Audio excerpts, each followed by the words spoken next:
డబ్బు, అధికారం, అంగబలం ఉందన్న అహంకారం.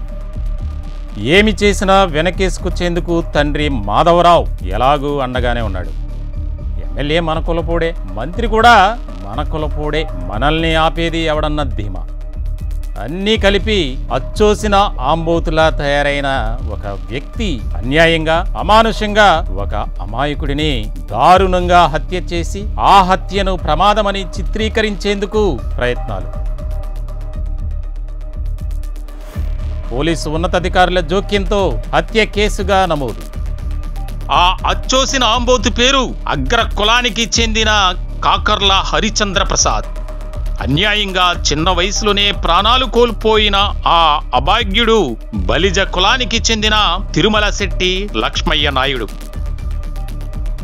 ఉండేది నెల్లూరు జిల్లా కందుకూరు మండలం దారకానిపాడు గ్రామం. దసరా పండుగ రోజు జరిగిన ఈ కీచక పర్వం పూర్తి కథనం అతి త్వరలో మీ నెంబర్ 1 న్యూస్లో. Don't miss it.